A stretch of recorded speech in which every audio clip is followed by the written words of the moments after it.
And welcome back to Farm Bureau's Voices of Agriculture. Earlier this year, the newly elected National FFA officer team made a visit to Tennessee to meet with industry supporters and put on workshops for local FFA chapters. And we spoke with the new president from Oklahoma and the new Southern Region Vice President, James Flatt, from right here in Tennessee. Southern Region Vice President from the state of Tennessee, James Flatt.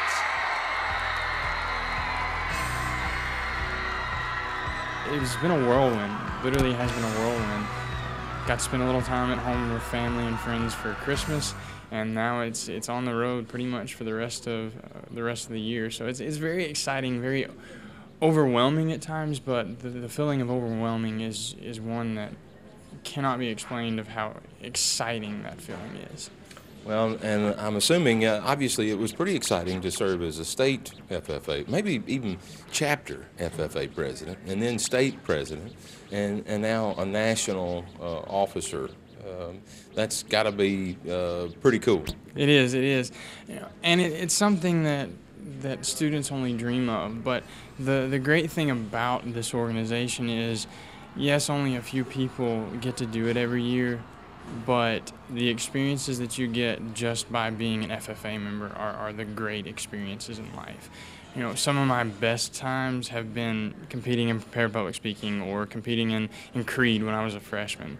And yeah, this year is great, but you know, it's great just to be a member of this organization. It's great to be able to see what the students of this organization get to do. And you know, as a state officer, I got to travel around the state and make a lot of friends, make a lot of contacts, and see how excited they were about this organization. And now this year, I get to travel across the country and get to see more than 520,000 FFA members and see how excited they are to get up each and every day and go to school, because they know that in the classroom they're going to learn something about agriculture, and they're going to be able to implement it through this organization.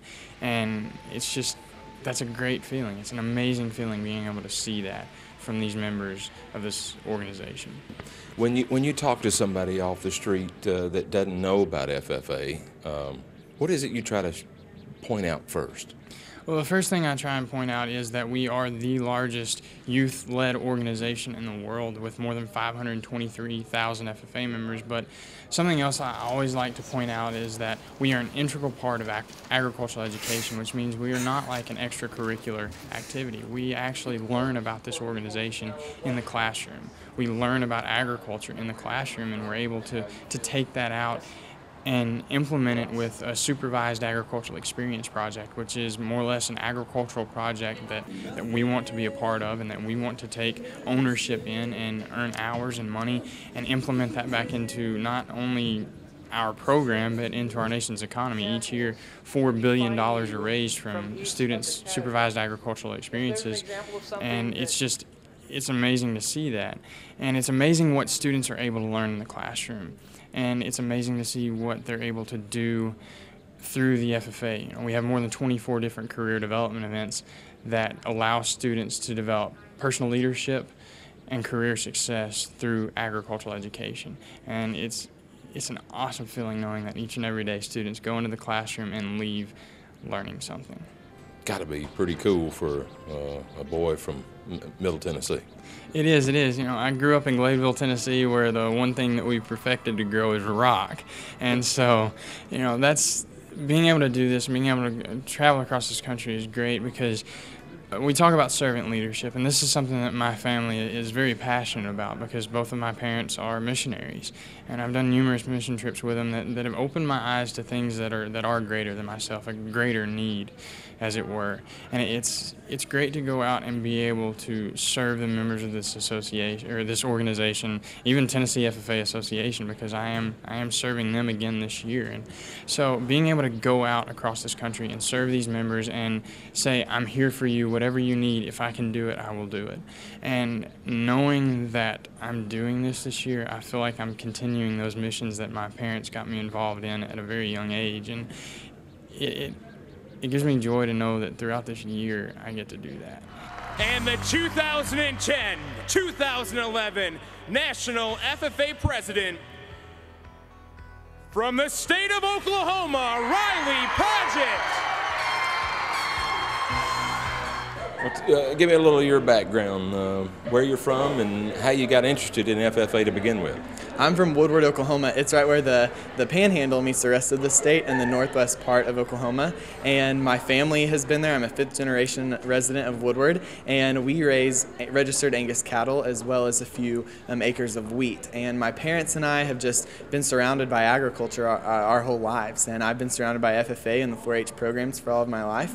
And so naturally, I joined FFA when I became a freshman in high school. And soon after, I became involved in public speaking, extemporaneous competitions, as well as livestock showing and some different career development events within the FFA. My senior year of high school, I ran for state FFA office and was elected, and served as the Northwest District Vice President for Oklahoma during my freshman year at Oklahoma State University. I ran for national officer last year and was not elected, and came back again this year and was elected as national president. And so I know about my background, I know about my teammates' background, and I know where we come from, but more importantly where we're going these next couple of months as we serve as national FFA officers. Your year of service started right after you were elected, and what is it you hope, as you're doing here today, what is it you hope to bring to the FFA members across the country as president? In our FFA manual, I'm not sure if you're familiar with that or not, or you've read that, but in the very beginning of our FFA manual, it's written that the heart of this organization is at the local level. And I really believe that. I believe that the heart of every FFA member begins at the local level. We each started with an FFA jacket. That's how we got here, obviously. And so I would hope to accomplish, along with my fellow teammates this year, a heart for service and a place for the local chapter, because that's where we began. And if we can really remind ourselves that that's where it all starts and that that's where the importance of this national organization really is, then I think we can accomplish just great measures. How excited are you? I'm very excited. I'm so excited for this year. I'm excited for this week in Tennessee, and my fellow teammate, James Flatt, has told me all about Tennessee and all about the different geography of the state and all about the special things here at Farm Bureau. And so I'm excited to experience that and excited to experience everything this year as a national officer. And 2 fine young men leading the National FFA organization. This is the 2nd year in a row for Tennessee to have a national officer, and our congratulations and good luck for the year of service to this officer team, especially to James Flatt of Gladeville, Tennessee. And we want to thank all of you for watching our program and hope you'll tune in each week at this time for Farm Bureau's Voices of Agriculture.